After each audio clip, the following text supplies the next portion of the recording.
코미사 여러분들 반갑습니다. 지금 한국도 마찬가지고 세계적으로 CBDC와 스테이블코인과 관련된 내용으로 주목을 많이 받고 있습니다. 보니까 국내 주식시장에서도 CBDC 관련주들이 강세를 보이고 있더라고요. 그래도 직접적인 수혜는 당연 크립토 시장이겠죠. 리플에 대한 어떤 내용을 우리 구독자분들에게 전해드리면 좋을까 생각하면서 자료를 정리하다가 꽤나 재미난 인터뷰를 하나 찾았습니다. 바로 미국 재무장관 스콧 베센트가 인터뷰한 내용인데, 미국 달러 시스템을 움직이는 수장이 스테이블 코인은 달러에게 위협이 아니라 더 강하게 만든다고 이야기를 했습니다. 벌써부터 흥미롭죠? 이 부분에 대해서 오늘은 자세히 한번 파헤쳐 보도록 하겠습니다. 그 전에 아래 고정 댓글에 무료로 운영 중인 소통방 링크를 올려두었습니다. 현재 많은 분들이 들어와주고 계셔서 제가 많은 힘을 얻고 있습니다. 아무래도 영상으로 정보를 전해드리다 보니 준비하고 올리는 데까지 시간이 걸려요. 그래서 소통방에 정리되는 내용들을 먼저 올려드리고, 그 외에도 무료로 에어드랍을 받을 수 있는 정보나 거시경제 이슈들도 정리해서 올려드리고 있습니다. 아마 투자하시는데 분명 많은 도움이 되실 거예요. 투명하게 무료로 운영 중이니까 편하게들 들어오시고요. 본격적으로 영상 시작하기 전에 구독, 좋아요, 알림 설정 아직 누르지 않으신 분들은 꼭 한 번씩 눌러주세요.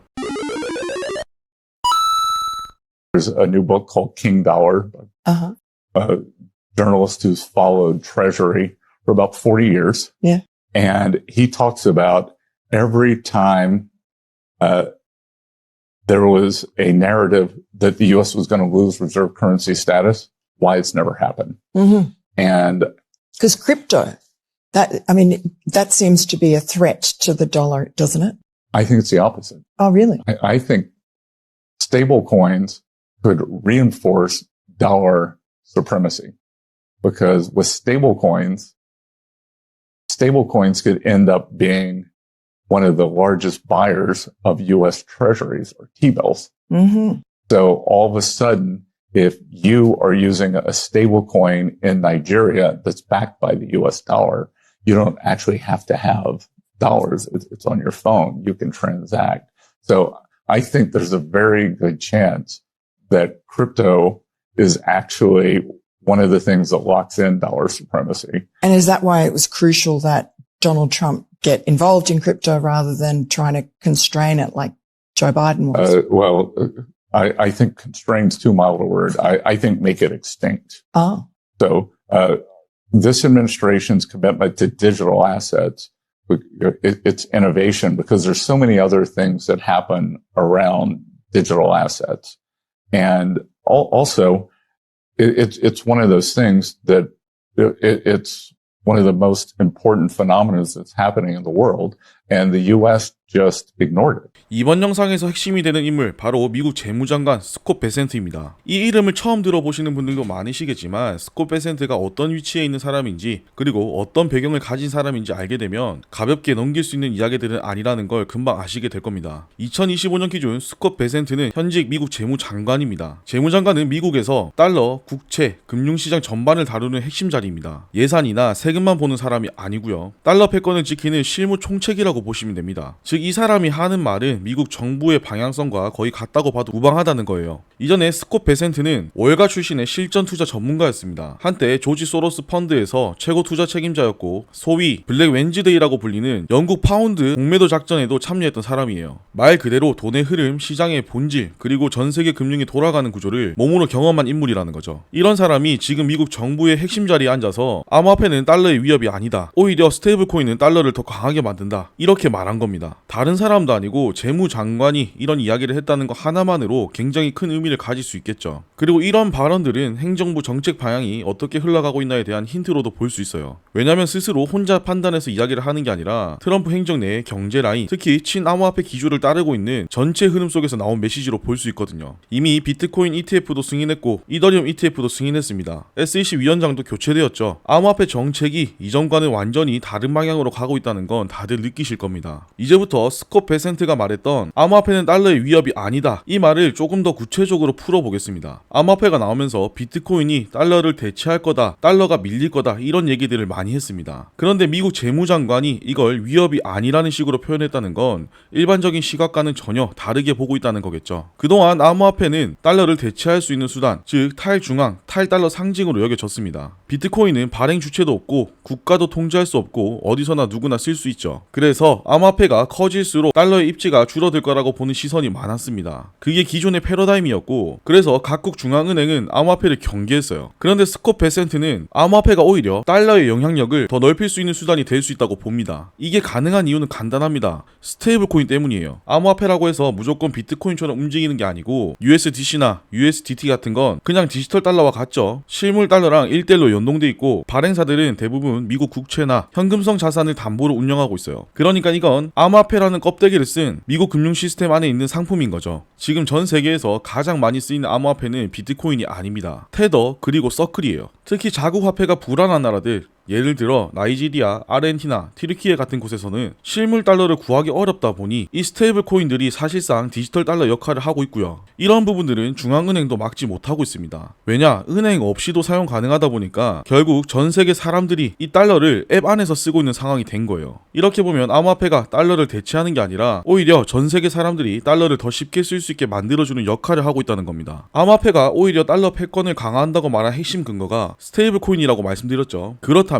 이 스테이블 코인은 구체적으로 어떻게 작동하는 걸까요? 말만 디지털 달러지 실제로는 어떤 구조로 운영되고 있고 미국 입장에서 왜 도움이 되는 건지 한번 차근차근 풀어보겠습니다. USDC나 USDT 같은 스테이블 코인은 일반적으로 1달러에 1코인으로 고정돼 있어요. 예를 들어 누군가가 100달러를 입금하면 이 금액에 맞춰서 100개의 스테이블 코인이 발행되고 나중에 이걸 회수하면 다시 100달러로 바꿔줍니다. 즉 이건 블록체인상에 있는 디지털 버전의 달러라고 보시면 되고요. 은행 없이도 쓸 수 있고 24시간 언제든지 보낼 수 있고 국가 간 송금도 막힘없이 이뤄지죠. 그래서 자국 통화가 불안정한 나라에서는 실물 달러보다 이걸 더 선호하는 경우가 많습니다. 여기서 중요한 건 이 스테이블 코인을 발행하는 회사들이 실제로 미국 국채를 사들이고 있다는 겁니다. 예를 들어 테더는 보유 자산 중 90% 이상을 미국 국채와 현금성 자산으로 운영하고 있고, 서클은 실제로 미국 정부가 인정한 머니마켓 펀드를 통해 안전한 자산을 예치하는 구조를 갖고 있어요. 이렇게 되면 전 세계 사람들이 스테이블 코인을 쓰는 만큼 그 뒤에서는 미국 국채에 돈이 쌓이고 있는 구조가 만들어지겠죠. 이건 미국 입장에서 보면 완전 땡큐입니다. 달러 수요는 유지되고 국채 수요도 늘어나니까요. 이런 부분들은 앞에서도 살짝 이야기를 해드렸지만 이미 실제 사례들이 많이 나와 있어요. 대표적인 예가 나이지리아입니다. 아시는 분도 있겠지만 나이지리아에서는 외환 통제가 심하고 달러 현금을 구하는 게 쉽지가 않아요. 그래서 사람들은 P2P 거래를 통해 USDT를 실질적인 달러처럼 사용합니다. 거래소를 거치지 않고도 암호화폐 앱에서 직접 사람끼리 송금하고 이걸로 물건도 사고 돈도 보내는 거죠. 실제 보고서에 따르면 사하라 이남 아프리카 지역 전체 거래 중 스테이블 코인 비중이 43%를 넘고 그 중에서도 나이지리아가 사용량이 가장 많은 나라 중 하나로 나와 있어요. 즉 은행 없이 달러가 돌아가는 구조는 이미 현실이 된 겁니다. 여기서 미국 입장에서 굉장히 흥미로운 포인트가 하나 생깁니다. 이 구조가 유지되면 미국 은행망 없이도 달러가 세계를 돌아다닐 수 있어요. 기존엔 스위프트나 칩스처럼 미국 은행을 거쳐야만 달러를 움직일 수 있었는데 이제는 그냥 스마트폰 앱이나 스테이블 코인 지갑 하나로 가능한 거죠. 그럼 미국은 뭐만 하면 되냐? 스테이블 코인 발행사가 믿을 만한 자산으로만 운영하게 관리만 하면 됩니다. 그래야만 달러는 계속 쓰이고 국채는 팔리고 은행 없이도 미국 금융의 영향력이 유지될 수 있어요. 결국 이 구조는 암호화폐 기술을 활용해서 미국이 자국 통화인 달러를 더 빠르게 확장시키는 방식으로 연결됩니다. 전통적으로는 군사력,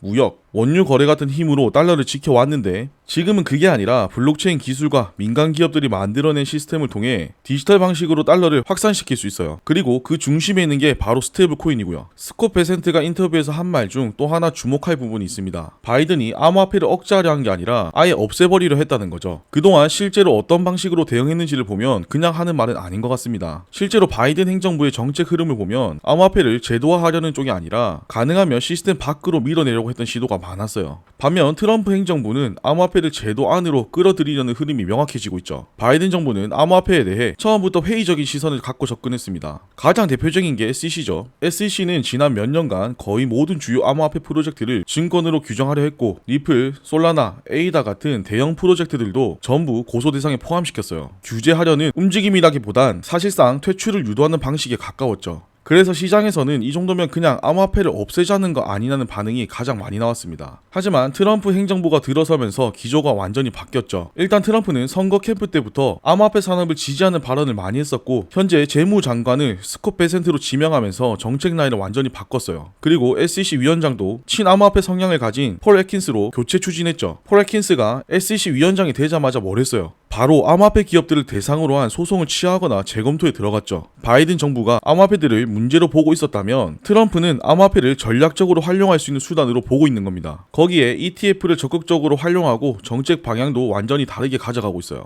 IMF나 BIS 같은 글로벌 금융 기구들도 최근 보고서에서 스테이블 코인의 사용 확대와 관련된 내용을 담고 있습니다. IMF는 아프리카 국가들이 외환 확보에 어려움을 겪고 있는 상황에서 민간에서 발행한 스테이블 코인이 실제로 결제와 송금에 많이 활용되고 있다고 말했고요. BIS는 2025년 기준으로 스테이블 코인 보유액이 2천억 달러를 넘었고 이 중 상당수가 미국 단기 국채에 투자되고 있다고 설명했습니다. 예전처럼 위험 자산으로 취급하는 게 아니라 금융 정책 안에서 작용하는 구조로 보기 시작했다는 거예요. 지금까지 이야기한 구조들, 즉 달러 중심의 스테이블코인 확대, 국채 수요 연결, 미국 정부의 기조 변화는 결국 리플에게도 기회가 될 수 있는데 그 이유를 하나씩 살펴보겠습니다. 스콧 베센트가 강조했던 게 스테이블 코인이 달러 패권을 상하시킬 수 있다는 점이었죠. 그런데 여기서 중요한 건 전 세계에 수많은 스테이블 코인이 나와도 서로 직접 연결되긴 어렵다는 겁니다. 예를 들어 한국에서 발행한 스테이블 코인이 있고 미국에서 발행한 스테이블 코인이 있다고 해볼게요. 이 둘은 서로 바로 교환되지 않습니다. 왜냐? 거래상이 없고 유동성이 부족하기 때문이라고 했죠. 여기서 필요한 게 중간에서 연결해주는 자산이고 지금 그 역할을 가장 현실적으로 할 수 있는 게 바로 XRP입니다. 이미 여러 거래소에서 스테이블 코인과 XRP 쌍은 충분한 거래량을 확보하고 있고 자동 브리징 시스템도 갖춰져 있기 때문에 스테이블 코인이 많아질수록 XRP의 역할도 늘어날 수밖에 없다고 수도 없이 말씀드렸습니다. 앞서 얘기했듯 스테이블 코인은 미국 국채를 대규모로 매입하는 자금 통로 역할을 하고 있죠. 그런데 리플은 자체 스테이블 코인 RLUSD를 발행해서 이 시장에 직접 들어오겠다는 전략을 세웠습니다. RLUSD가 기간 중심으로 자리를 잡으면 리플도 국채 담보 기반 스테이블 코인 시스템의 한 축이 되겠죠. 이게 중요한 이유는 XRP를 기반으로 돌아가는 RLUSD 생태계가 미국 정부가 밀어주는 흐름과 맞닿아 있다는 점이에요. 그렇기 때문에 리플 입장에선 시장 진입이 더 수월해지고 유통 및 거래량도 자연스럽게 따라올 수 있습니다. 지금 미국은 스테이블 코인을 제도권 안으로 넣기 위한 움직임을 보이고 있고 여기서 어떤 블록체인을 기준으로 쓸 것이냐를 고민하고 있어요. XRP가 아니더라도 송금이 가능한 코인들은 있습니다. 하지만 제도권 안에서 쓰기에는 다른 코인들은 수수료가 비싸거나 속도가 느리거나 혹은 시스템이 아직 많이 불안정하죠. 그래서 XRP와 비교가 많이 되고 있고 실질적인 대안으로 떠오르고 있는 거예요. 여기서 중요한 게 바로 XRP 레저인데 몇 주 전 유럽에 출시된 스테이블 코인 유로피도 XRP 레저 기반으로 발행됐고 최근에 USDC도 XRP 레저에 통합한다고 공식 발표를 했죠. USDC가 지금 스테이블 코인 시총 2위인데 왜 XRP 레저에 통합을 시켰을까요? 그런 기술을 가지고 있지 못하기 때문입니다. 이 부분도 제가 다음에 영상으로 디테일하게 한번 풀어드리도록 하겠습니다. 아무튼 미국뿐만 아니라 앞으로 스테이블 코인이 계속해서 늘어나고 발행될 텐데 여기에 XRP 레저 시스템이 들어갈 확률이 매우 높고 그렇게 되면 리플은 인프라 사업자로서 더 강한 입지를 확보하게 될 거예요. 리플은 지금 미국 정부가 만들어가는 스테이블 코인 시장 그리고 국채 연계 자금 흐름 쪽으로 직접 몸을 들이밀고 있습니다. 그 중심에 있는 RLUSD는 그냥 스테이블 코인을 발행하는 게 아니라 XRP라는 자산을 기반으로 미국 정책 흐름과 연결되는 구조를 만들고 있죠. 이런 전략이 자리를 잡기 시작하면 XRP 유통량과 거래 구조에도 영향을 줄 수밖에 없습니다. 리플이 뭘 하려고 하는지 시장 안에서는 어떤 위치를 노리고 있는지 지금 이 시점에서 잘 체크해두시면 도움이 되실 거예요. 그리고 제 영상을 보시면 차트 분석에 대한 내용은 잘 없는데 이 부분은 얼마 전에 만들었던 소통방에서 공유해드리고 있습니다. 실시간으로 투자하시는데 도움이 될 만한 이슈나 지표 그리고 데이터들을 분석해서 올려드릴 거예요. 아마 리플뿐만 아니라 주식이나 다른 코인 투자하시는데도 분명 도움이 되실 만한 내용들일 겁니다. 아래 고정 댓글에 입장 링크 올려놨으니까 편하게 들어오시고요. 이번 영상도 끝까지 봐주셔서 감사드리고 도움이 되셨다면 구독, 좋아요 그리고 알림 설정도 꼭 한 번씩 눌러주세요. 그럼 저는 또 알찬 내용 준비해서 돌아오도록 하겠습니다. 감사합니다.